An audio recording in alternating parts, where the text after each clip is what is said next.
Ladies and gentlemen, welcome back to You Know Ball, episode 2. Your favorite podcast is back. And today we have some interesting segments to talk about and fantasy football rankings, okay? And without further ado, we're going to get right into it with Cole Soul, where he's going to give us a blind ranking, okay? Here we go. Yeah, absolutely. I got a little blind ranking for the boys. I'm going to have the boys blind rank stadium pulse for college stadiums. Really? Ooh. Okay. Yeah. So I'm going to name a couple schools. 1 through 10. 1 through 10, there's 10 teams? There's 10 schools. You tell me where you'd place them. And we're both going at the same time? Are we going to go at the Yeah, same you time? both say, but you don't have to say the same stuff. Like, Okay. You give your own ranking. Okay, our own list. All right. All right. So number 1, I got Utah. Underrated, actually, I would say. I Because Utah, they're like the biggest, I feel like. feel like they always have a good crowd. Yeah, they always have a good crowd. They love the Back when sports out Cam there. Rising was swinging the Yeah, rock yeah. around, you know, he had the town out. But at the same time, I think there could be better on this list. But I'm gonna go 6. Yeah, I'm gonna go a little lower. I'm going 8. I think there's some higher ones. Okay. Number 2, we got Miami, the U. That one probably actually gets rocking. Yeah, when Michael Irvin's It on gets all rocking, fours. but they still use like the NFL stadium. So if you take that into consideration, it's not Yes, their own. but I would still think it gets rocking enough.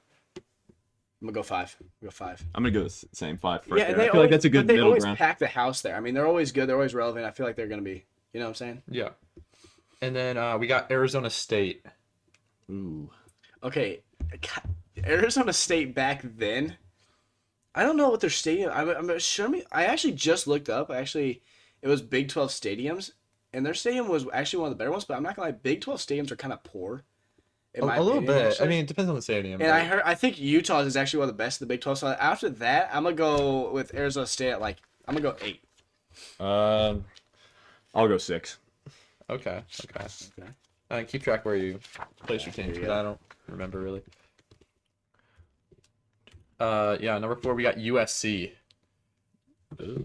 10. California. Okay.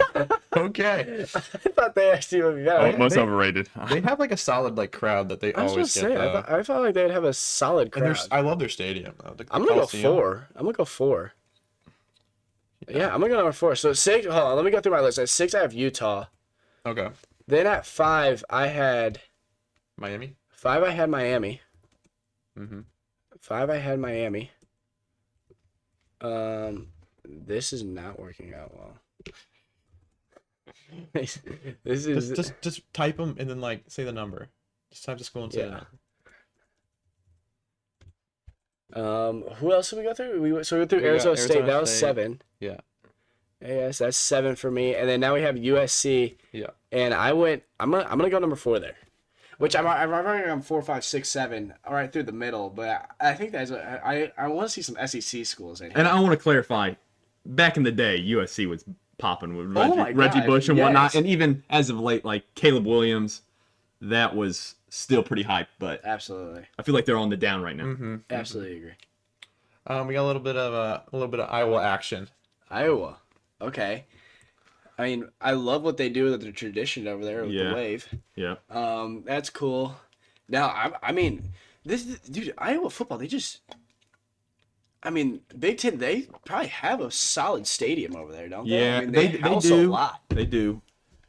And they're always consistent. Yeah, I would say, they're always up there. So I feel like in a steady base, you got to think of the alumni. You got George Kittles of the world. I gotta go 3 here. Yeah, Well, because I'm in an interesting spot. It's either 8 or 3 for me right now.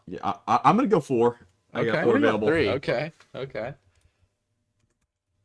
I got a little bit of a curveball for you next one. We got the Army. Oh, Army, I have mad respect for the Army, and I know those soldiers get rocking in there. When I see them all the time, Army versus Navy pulse in there has to be Oh yeah. elite. But on their average Army game, I don't think it compares to these schools. So I'm gonna have to go 8. I got 7 available, so Okay. I'm gonna go with 7 there. I agree with that. We got Oklahoma State. Little Van Gundy action. Yeah. Mike Gundy. I mean, I'm gonna have to go 9 here. I'm just hoping. I want to see. I mean, what does Oklahoma State? I mean, They they're get rocking, but they're electric though on offense. I can see big plays. I can see it constantly be like, yeah, oh yeah, Yeah. I mean, and then their defense, I mean, gives up a ton of points. But I mean, yeah, I'm gonna have to go 9. I'm just hoping that there's the 2-1 here. Yeah, I feel like I'm kind of starting to feel it here. I'm gonna go 9. Okay. That's all I've got 1, 2, and 3 left. So I might get burned. We got the big house with Michigan. Okay, well, I'm gonna Okay. go 1. I'm gonna go 1. gonna go Michigan's 1, gonna be okay. 1. I mean, don't they house the most in college football? Or is it? It's up there. Where are they it's at? them, One. Penn State, and like Tennessee, maybe. Yeah, hold on. I actually might. Yeah, I mean, I've heard it's loud. It's for sure. Oh yeah, Packed. It's a big house for a holds reason. 100,000, right? It's like Something 110 or something. 107,000. Woo! I mean, that's a lot. I'm gonna go 2 though. I'm gonna keep my 1 slot open. Okay. I feel like there's. I would say Ohio State's louder. I would say Penn State's louder. Okay. So you went 2? I went 2, but there's 2 options. I would say Penn State. I could flip. I think okay. Ohio State's Oh, louder. Okay. Dude, Oklahoma State only holds 50,000. That's one of the teams I think could be louder. All right, the next we got Mizzou. Well, they gotta go at my 2. I mean, we only have 2 spots left, right? I got the 10 and the 2. You got one. You got one after this, yeah. And one after this. Mizzou, as a Mizzou fan, I mean, come on, rep it, baby. But for outfield, they get rowdy. We've been there, and it's loud. I've been there. It gets It's loud. rowdy. Oh my gosh, Cole, you're getting me on their stadium rebuild. I know. And I just have mixed feelings about it because I feel like they're taking away from the hill. They're getting away from what we like there. Taking less away from the hill. people. It's just like It seems like it's less people because they never took into. I don't think they took into accounting the hill seating, like the hill capacity, and it says it's going up in seats by like 1,000. it's like seats, not like how many people they let in. Yeah, that's what I'm saying. Now, granted, the stadium looks super cool. Yeah. It Like looks the good. new what they're putting in, it's the tech in there is super cool. And what's it called? And I like what they're also going for, Cole. I think we talked about this earlier, but the bowl effect, the echo. Because right now in front field, you have like 2 open ends almost. Yeah. The end zones are open, right? There's no student section. Yeah, there's no student section. I mean, you had the hill kind of, which could be students, but like it's open ended, which I don't like. But like with this, it kind of captures sound. But anyways, yeah. Anyways, for outfield, I'm gonna put it at 2. It gets rowdy in there. I would have definitely put it lower. I think Iowa's louder. I feel like Mizzou and Iowa are like such comparable. I think I that is a good completely comp. agree. But I'm not gonna put them at 1. I'm gonna put them at 3. Again, not having the end zones, I feel like that's where it can get I can crazy see that, rocking yeah. at some bigger stadiums. So But yeah, I completely agree. But I think Mizzou. I just think the fans in general at Mizzou are just great. So Yeah. I mean, yeah. Lastly, we got Virginia Tech. oh Oh, gosh. I mean, come on. I'm fine with that. You're kidding me. Virginia Tech at 10? Are you Oh my gosh. James. Well, I mean, they're not in their peak right now because they're just not the best team. But when they're playing good, that place causes earthquakes. Yeah. No, anytime they play Inner Sandman, Yeah. I'm pretty sure it I mean, like causes they don't fill like, the stands minor as much earthquakes. anymore. But like, yeah, it's I'm pretty sure they fill stands just off their entrance. Yeah. Like that's like a bucket list for me is something I want to do is literally just go to an Inner Sandman Virginia Tech night game. Yeah. Just to see it. And I mean that whenever I see a video on that, it gives me goosebumps. As the Big Ten guy, might get some hate. I'm not putting Michigan 1, but Yeah. but I mean VT, as you said, the intro with James, who's your Sandman. number 1? Huh? Who's your number 1? My number 1's the Big House. Okay. It is Michigan. You want to go down your list? Yeah, I'll go down my list. I have at number 1, I have Michigan. Number 2, I have Missouri. Number 3, I have Iowa. 4, I have USC. 5, Miami. 6, Utah. 7. Sorry, no. USC was my 4. I said they're my 4. They're not my 4. Iowa was my 4. USC is my 7. 8's Oklahoma State, which I would low-key actually push back almost even more after doing a little bit of research real quick on their stadium. And then 9. Oh, shoot. I completely lost my teams. I have Virginia Tech at 10. But, yeah. I think I missed a number here. Cole, who else is on here? Miami? You say Miami? I say Miami. I have Miami at 5. Army? Army is at Utah? 8. Utah, Arizona 6. State? Arizona State. Whew. That's where Arizona State is. Arizona State's at what's it called? They're at 7. That's why I missed it. But that makes no sense anymore. But anyways, go ahead. Next. Yeah, I finished with 1. I had VT, 2 Michigan, 3 Mizzou, 4 Iowa, 5 Miami, 6 Arizona State, 7 Army, 8 Utah, 9 Oklahoma State, and then 10 USC.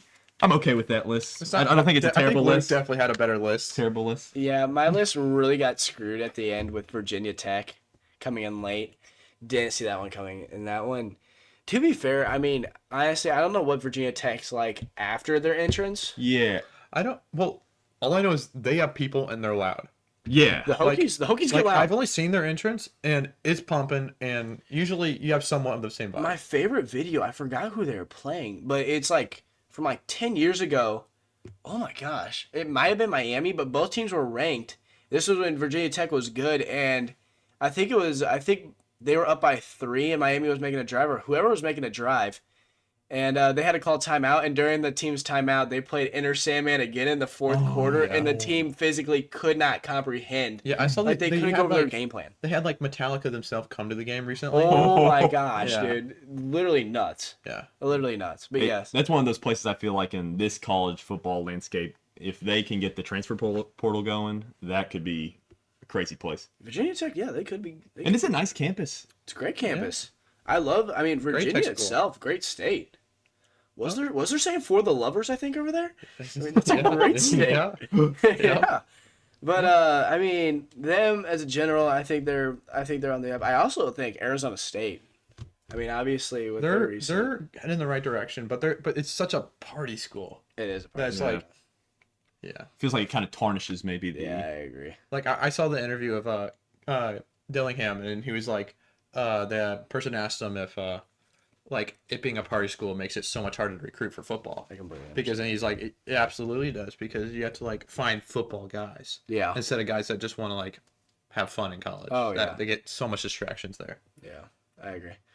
Well, okay, ladies and gentlemen, that was our blind segment ranking. First one we've ever done. That was quite fun. I mean, obviously you can see how that can go wrong for me. Virginia Tech at 10. That's probably not the best look ever. But we're going to get into our fantasy football rankings now, and we're going to go through our wide receivers, running backs, and tight ends. And you'll see a little trend going on. Me and Cole will be going over underrated and underrated for all those. Underrated, overrated. Yeah, sorry, underrated, overrated, sorry, yes. And then Luke will always be giving you the top 10 of each position, okay? Yeah, and we can do this weekly. So Yeah, we will do this weekly. This will be We'll weekly make sure updates. to update our rankings and Absolutely. maybe even we'll get Yeah, those out there to you. We're trying to get soon. graphics going. So Absolutely. Yeah. So actually, I think we just start off smack with Luke here. yeah, with It's do we do wide receivers? yeah, we're gonna start off with Wide receivers. We're starting off with wide Top receivers. 10 wide receivers, Luke. Yeah. Let's hear it here. Okay, so for fantasy this year, I'm going to have Jamar Chase at the 1. I think that's Triple Crown winner. I think the offense is basically the same exactly. Yeah. I mean, defense didn't improve, so they're going to be throwing the ball a ton just to win games. 2, I have CD Lamb. Similar reason. Last episode, we talked about how the Cowboys kind of maybe are going to be the Bengals of the NFC. And so I think it's a similar thing with Pickens opening it up. I mean, CD Lamb was going to double teamed a lot. So I'm going to have him at 2. Justin Jefferson, I have at 3. It's just Justin Jefferson. Yeah. You could argue he's the best wide receiver in the NFL. I think that's probably the truth. And then 4, Nico Collins. I think he has the ability to finish number 1 this year, especially with the additions of Higgins. 5, Puka. Same thing, kind of Devonta Adams addition. 6, Malik Neighbors. Just gets on real volume. 7, Drake London. I think with Penix, you kind of saw late in the year. I know they were kind of playing the Panthers and whatnot, but I think that connection's there. 8, Amon-Ra. I think there's going to be some regression since he doesn't have Ben Johnson, but I still think he's going to be great. He's the number 1 option. 9, A.J. Brown. Again, number 1 option and the best offense in the NFL. And then 10, to round out my list, I have Brian Thomas. Okay. All right. But I could see him possibly going lower with the addition of Travis Hunter. I think it really depends. He's either going to, I feel like, improve from that or just going to drop. Yeah. He's not going to kind of stay where he was last year. So Yeah. it'll be interesting to see how that plays out. I agree, because I feel like, honestly, just add on, he could have that could be a similar effect to how George Pickens is helping CD Lamb. if that makes sense. Yeah. I'm just saying more so Travis Hunter in the slot. Yeah, I mean, feel like the ball. I think it's a system where 2 people. I mean, Liam Cohen last year we saw Mike Evans and Chris Godwin really flourish. So Yeah, I completely agree. Cole, would you like to hit us with your overrated wide receivers? Absolutely. I'll show you my overrated. I got 5 overrated wide receivers for you. I'm starting off with Amon-Ra. He's definitely having a lot of regression from where he had his like last year and years before. You can kind of start to see in the last bit of last season. Yeah. Garrett Wilson, I feel like he's just gotten way too much hype over his name, just having Justin Fields. But Justin Fields is kind of like a run first offense with him running. He's probably gonna have some connection, but it's still not gonna be boost his numbers that much. I got number 3. I got a hot take. I got Malik Neighbors. I think he had such a hot streak that made his name so popular, but I don't think he's gonna have such a great year this year. Okay. Number 4, AJ Brown. I don't think he's gonna be what he was in the past. I feel like he's kind of toned us down. He's kind of more chill now. He's not the same I want it bad now. Yeah. And number 5, McMillan. Being a rookie wide receiver on the Panthers where there's no one else, the team's terrible, not the best quarterback, always going to have the number 1 cornerback guard you. It's just not what you want for your rookie wide receiver, and I don't think he's the best. He didn't really show much in college. Not my favorite wide receiver. That's what I got for you. Yeah, I honestly, I don't hate the list. I mean, obviously the Malik Neighbors is bold. It's bold. It's a bold take. It's a bold take. It's supposed to be a bold take. And I feel like his QBs hold him back. But I honestly, for me personally, I think the talent's there for him.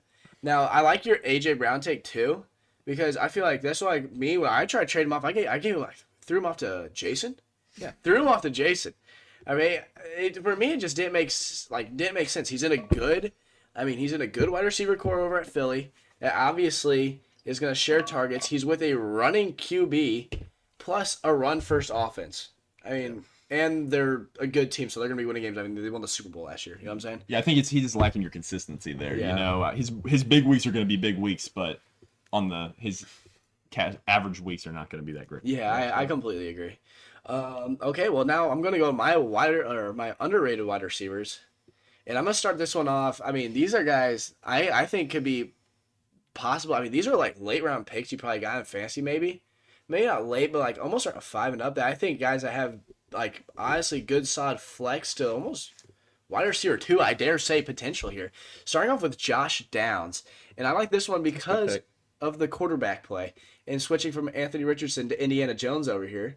And I think Indiana Jones, if he gets in a groove, if he gets clicking with the offense, I think he could feed Josh Downs. I think Josh Downs is the most talented wide receiver on the Colts team. Going on to the next one, I'm going to go to Calvin Ridley, my fellow Titan.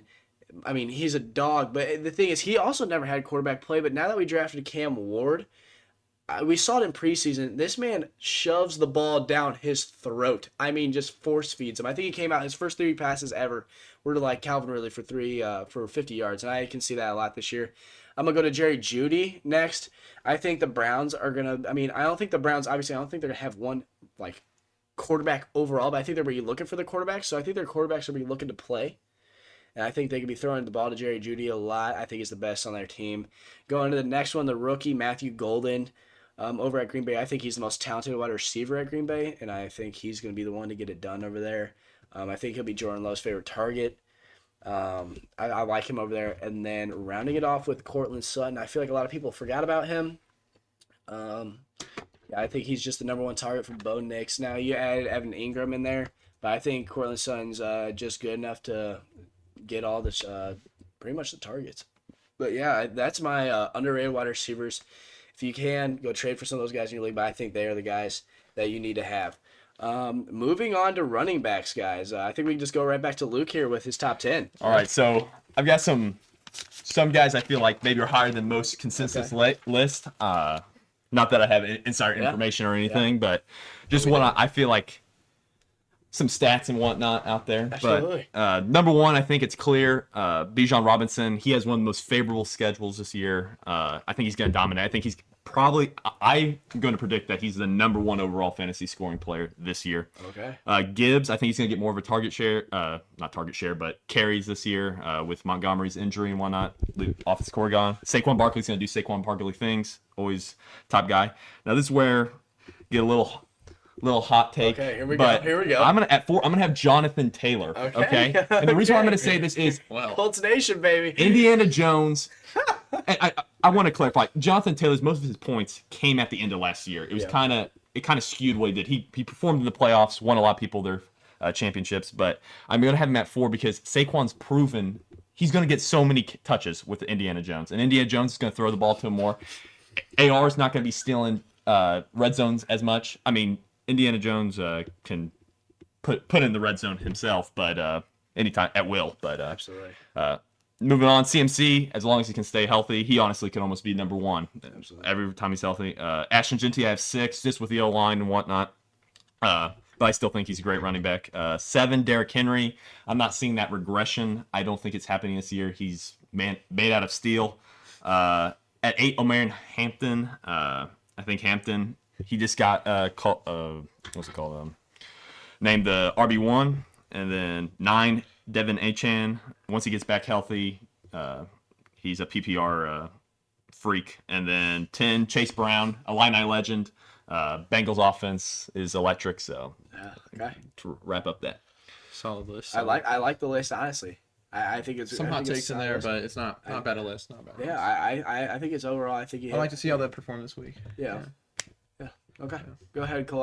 Go ahead and hit us with your underrated. running Yeah, backs. I got my top 5 underrated running backs this time. Number 1, I have Javonte Williams. I think he won the Cowboys backfield in so many goal line touches he's gonna get. Like he's gonna get all the touchdowns down there. Number 2, I got DeAndre Swift. There's no one else in that backfield, and I know they're gonna want to run. With the new Ben Johnson offense, they're definitely going to want to run a lot more, and there's no one else that's off him. I heard the regression of Roshan Johnson, and there's not many other players to take it. 3, Trey Benson, young player out of Arizona. Definitely going to start getting a lot more carries against James Conner. Okay. Number 4, Jordan Mason, I also think is going to win his backfield. I don't think he'll have too much competition with Aaron Jones. Aaron Jones is getting a lot older these days, and I also think the same thing with Zach Charbonnet.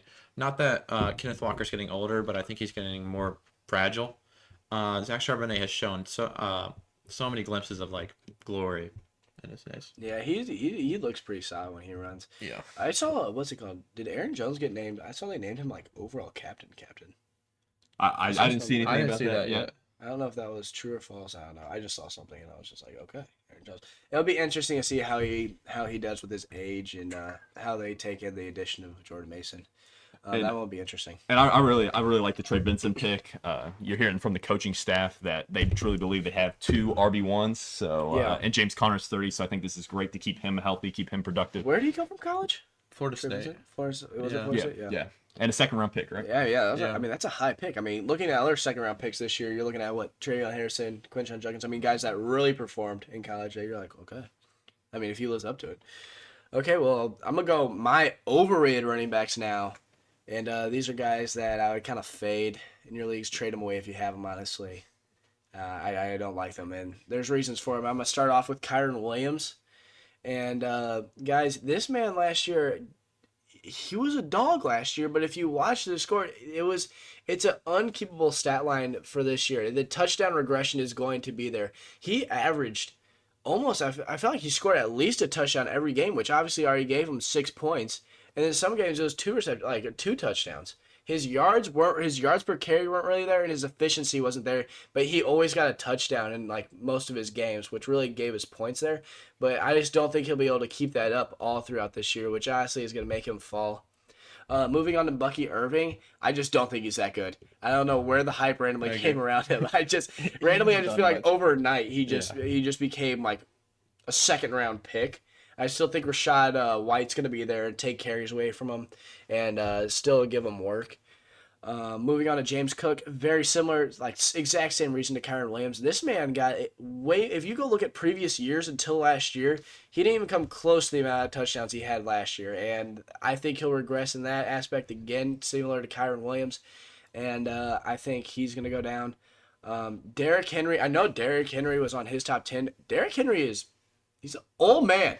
Okay, and I'll give it to him. He does it year after year, but one of these years, this man's going to fall apart. I'm telling you. In 1 year, he's going to, okay? And I'm going to go ahead and say it's this year. I mean, I like the man. I had him on my fantasy team. I mean, he was my fellow old Titan. I love him, but I love what he did for me in my franchise, but he's getting old, okay? It's just reality. And then at 5, Kenneth Walker, and this is for the exact same reason he had Zach Charbonnet on his list. Is Zach Charbonnet low-key that guy, and he's going to be coming for Kenneth Walker's job? And Kenneth Walker let's be honest, ladies and gentlemen, he's made of glass. He gets injured a lot, so that's like my top 5 overrated right there. That's what it is. Solid. Yeah. Okay, moving on to tight end. Okay, tight end. I mean, this is an important part of your fantasy football team here. This is where you can really establish yourself from the rest. If you have a good tight end, I mean, here come those extra points. You know what I'm saying? So Luke's gonna go ahead. He's gonna hit us with the top 10. Yeah. Keep going. Number 1, most people have him at number 2. I have Trey McBride. I think the amount of volume, and I think last year the touchdowns didn't come, but this year I think they are. 2, Brock Bowers. You could argue he's 1, but I feel that with the addition of Ashton Genty, and he's still going to get the ball a lot, but I just feel like it's not going to just be force feed him as much. 3, George Kittle. I love his draft value right now. I think he's going a few rounds later than those 2 guys, and with how the wide receiver core is banged up in San Francisco, I think he could be the tight end 1 if he has a great year. 4, Sam Laporta. I think Sam Laporta gets back to doing great things. 5, TJ Hawkinson. We'll see how he's getting a little older, coming off that knee injury, but when he is healthy, he's proven in Minnesota that he can be. I think he was 3rd in PPR maybe, or something like that. His first year in Minnesota. And then 6, Tyler Warren. You saw what he did at Penn State. The Colts really trying to rebuild that offense, I feel like. They're trying to find some direction. I think he's the dude to go to. 7, Travis Kelce. Obviously, kind of fell off last year. He burned me for sure last year pretty bad, but I still think he has top 5 upside. 8, Mark Andrews. I know people are probably just recollecting about that drop in the playoffs, but I think he is with Lively out. I think he's going to do okay. And then 9, Colson Loveland. Have him low. This other rookie, I think, of this draft class. If he can, Ben Johnson, if he can do what he did for Laporta, I think great. And then 10, Evan Ingram. They're talking that he has the Joker role. We think about the Jimmy Grahams that Sean Payton's had. Yeah. Now, am I saying that he's Jimmy Graham? No, but Evan Ingram is a freak. So Yeah, I think your list is obviously really solid. Yeah. I mean, obviously, my guy for me this year is, I mean, we always talk about George Kittle because obviously I feel like he's been, I mean, and I feel like number there's one. a solid top 3, and Yeah. there's like a good fall off, Yeah. and then like they're kind of like dwindle down. Yeah, The I tight ends noticed this year, I feel like there's gonna make their name, but like we'll I see 'em. agree, but for me, like with George Kittle, I feel like he's always been in talk for like the last 5 years for like number 1 tight end. I feel like he's overall the best, but like this is the year where like, for like I mean, fantasy. it's like, yeah, for fantasy, like wide receiver wise, oh boy, come back to us, baby. At least this didn't do this during like our middle of our in the segment. middle of our segments here. Yeah. But I feel like he like with the I mean, obviously with I mean, you lose Debo Samuel. Where's Brandon Ayuk again? He's just dead. he's, I think, on the He's not on the team, is he? he'll be back at 6 weeks. I think week 6. What is up with that man? Can we talk about him real quick? What know. happened to him? I thought it was ACL. Yeah, I think Is he's it still ACL? recovering from that. Yeah. Because he just for But me, did he play at all last year? Really? No, No. he signed the contract, and I think he just got. I hurt. mean, He kind of ghost. sat. Yeah. I mean, yeah. Very interesting player. I can't even remember No, how good he I was. mean- I can't remember how he played. Well, yeah, because the year before he was. I mean, he was kind of. He was top 15, I think. So I mean, he helped him go to the Super Bowl, didn't he? I The mean, year yeah. before? I mean, so he's interesting. I mean, I completely forgot about him for a while. I didn't even know what happened to him because for a while there's trade rumors. I mean, obviously hit him with the classic request trade, get paid. Mhm. Yeah. You know what I'm saying? What everybody's doing these days except for Micah Parsons. But I mean, Ayuk down, Debo gone. I mean, you'll have Ricky Pearsall. I think he'll step up in big ways. But George Kittle could really make a push. I think it'd really make a push for tight end 1 this year in fantasy. and I know we're not talking about, but not circle back by Ayuk, but like buy lows. I Yeah. feel like if he's somebody that like I would not just give a haul, but if someone's just super out on him, I feel Yeah. like that's I someone that I'm If, okay if with someone having. needs like a player now and you don't and you can go grab a guy, I'd take Because even if he's even Yeah. a shell of his former self, I feel like Absolutely, he can give and you some with- good weeks. They paid him big bucks too. Yeah. I mean, So, they like, did. there's no way- That's why, there's no that's way why he's he's still on gonna- the team. Yeah, there's no way he's gonna come back and he's not gonna be. I mean, they're not gonna use him. I mean, they paid him for a reason. They're gonna use him. You know what I'm saying? Yeah. Cole, go ahead and hit us with your underrated top 5. Oh yeah, I got some top 5 underrated tight ends. Number 1, I got Evan Ingram. He's definitely gonna get a huge workload, I believe, and definitely have some huge fantasy point games. Number 2, Loveland. Ben Johnson, and the Bears took him in the first round at 10. Ben Johnson's definitely going to use him in his offense. Definitely a good target for Caleb Williams on the Bears. 3, I have Cade Otton.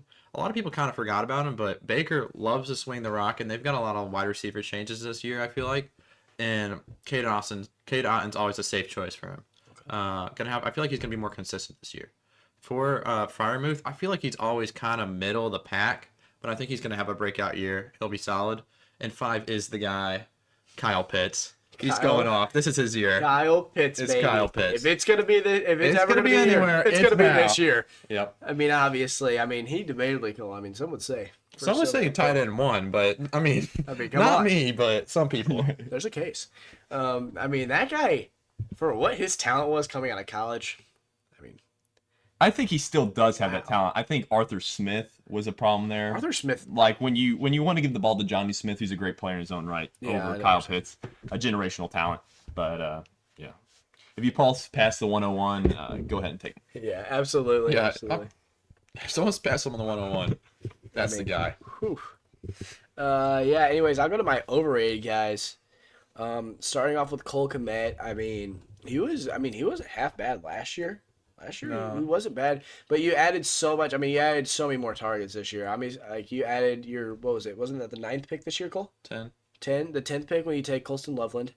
Another tight end who's, obviously he's going to have the talent. He was the 10th overall pick. He's probably going to come in and be better. And then you had Luther Burden, and then their offense already had a ton of targets anyway, so I think he falls probably to the bottom of those guys. So I think you avoid him. Laporta, similar reason. I think Jameson Williams takes a big step up this year. So with you already having Jameson Williams and Amon-Ra in there, I think, Laporta just keeps falling, okay? I think he falls too. Dalton Kincaid, I don't know what happened to him. I feel like about 2 years ago, he had a lot of hype around him. He had and hype, and he was kind of relevant 2 years ago. Last year, he fell off, and this year, I think he fell off. Isaiah Likely seems to be battling injuries right now, and that's why I have Mark Andrews. Yes, he's on my team, so I'm gonna be a bit, biased on this, but I think Mark Andrews is gonna take a step up this year. Last year he scared me a little bit, but I think with Isaiah Likely being injured, I think you avoid him as well, and I think Mark Andrews gets back to Lamar Jackson's favorite target, and then Dallas Goedert is my last tight end to fade here because run first offense and a very concentrated passing offense, okay? It doesn't make sense to draft him really, and I just don't think he's going to see the targets. So, that just is what it is right there. Those are the overrated guys. That's really what we had for you today. Now, if I had to ask you Luke, boys... Luke, you got top 10 quarterbacks? Yeah, I do. I do have the top ahead. 10 quarterbacks. Go ahead. Let them eat. Check it out. And I feel like quarterback is more of a steady thing. Your rushing quarterbacks are always going to have the upside. So at number 1, I have Josh Allen. He's kind of proven that he's the number 1. At 2, Lamar Jackson. I think you could argue that he is 1. It's very similar. I feel like the rushing upside is just there. 3, Jalen Hurts. Again, got to get a lot of goal line touches. 4, Jane Daniels. I think he's going to regress, but I still think that rushing upside is there to boost him. 5, Joe Burrow. I would have Joe higher, but I just feel that he's going to have to be incredibly efficient passing just to make up for the running. I think I saw something crazy like Jalen Hurts was still more efficient in Joe Burrow. Really? Or he ranked higher than him, and Jalen Hurts played way less games, and Joe Burrow had a career. So 6, Patrick Mahomes. I think he gets back to somewhat what he was. 7, Kyler. I think that connection with Marvin Harrison Jr. finally happens this year. 8, Bo Nix. I think he takes a step up with Sean Payton as his coach. Got some more weapons than Pat Bryant, R.J. Harvey, J.K. Dobbins. 9, Baker. Gonna sling the rock. Evans, Ibuka, and then 10, Brock Purdy got paid that money in that. I'm blanking on the coach's name. Mike Shanahan, right? Offense, I think he's gonna be consistent. Kyle Shanahan. And you got Kyle Shanahan, yeah, not Mike. Mike was a great one, but yeah. And then I would say, Brock. I think I really like his buying price right now. I think you can just wait and wait and wait. Yeah. And so That's a good guess to draft. Anyways, that's really what we had today. Real quick episode, Yeah, honestly, yeah. Huge shout out to Grandma, real quick, for allowing us to come in her Grandma, yeah. basement. Yeah. I feel like we haven't talked about that. She is letting us do this podcast in her basement. I mean, we have decorated the wall. We have completely rearranged her basement, which nobody sees except for my mom. And yeah, I think this is great, Grandma. Thank you so much. We love you. Okay. Another shout out to my barber, John. All our barbers. Shout out. Yeah. Shout out to my barber. Yeah. Yeah. Faded me up today, dude. Okay. Walked in there, got me blessed up. Yeah. You know, it's the little things in life, boys. Yeah, You know what I'm saying? Yeah, I mean, I'm thankful for the Wi-Fi we had today. Last Absolutely. podcast, no Wi-Fi. We couldn't research zero anything Wi-Fi. because James unplugged the Wi-Fi when he was trying to get a lamp. The lighting was, we needed we- better lighting. Okay. Apparently, but yeah. I know we're closing, but one more question. If you had one sleeper this year to give the people, you think you have one off the dome? Off the dome? I mean, it's got to be. Dome. I mean, it's Or got to I be. should say league winner. It doesn't have to be a sleeper like, oh, this person's not going that high. It's either Ricky or Mbuka for me. But I mean, I I like that. those guys. And me, personally, I mean, you're going to be like, James, what the heck? But it's Calvin Ridley for me. I honestly think that Cam Ward is going to go out there, and it scares me a little bit. Because Cam Ward, I'm not going to lie, he's sometimes known for, I think, being a bit reckless with the ball. But I think he's going to go out there. That's great for fantasy. It's great for It's fantasy. great. I We've think seen what Jameis Winston has done to wide receivers, and it's great. he's things. giving me that vibe, and I think he's going to go out there. He's going to look at Calvin Ridley, especially coming up here. He's going to look at Calvin Ridley, and Calvin Ridley could be clamped up. I think he's still going to sling it at him. And I think Calvin Ridley's just going to get the targets to where, like, I think he's going to be relevant. I think he's going to be solid. Luke, do you have one? I'm gonna say kind of a popular one, Omer Hampton. Yeah, I'm probably botching his first name, but the Hampton Inn. I think Greg Roman offense, along with the Harbaugh, loves to run the ball. But if someone that's a little less known in the sports world, but I think is going to have a bounce back. I think Isaiah Pacheco. Okay. Oh, I way to get in think the bag, he is going to be. I feel like his value. I think he could hit home really big. I think What's he's he? I proven. feel like he's like an eighth round or kind of like seventh might round be, kind of guy. honestly. I mean, he could slide. I mean, I is a feel great slide. position. And I know they drafted the I know SMU they guy. still have Hunt there but- too, I think, but Yeah, but Yeah. I think Pacheco's ahead of all those guys. I'd Yeah, agree. I think Pacheco is someone to definitely look out for this I season. completely agree. Yep. Anyways, thank you for tuning in yeah, I to think the this is You all Know we Ball have for today, podcast. but- We'll probably be back and talk about some college football recap. yeah, absolutely. I mean, check it out. I mean, this probably won't get out before, the border war happens, but I Go mean, Tigers. MIZ, baby, I think we're going to go out there and we're going to give it to those Jayhawks. Put a big X on that rock chalk, baby. Anyways, the JUCO Junkies, I think, are signing out here. I know. And you know more ball, baby. Here we go.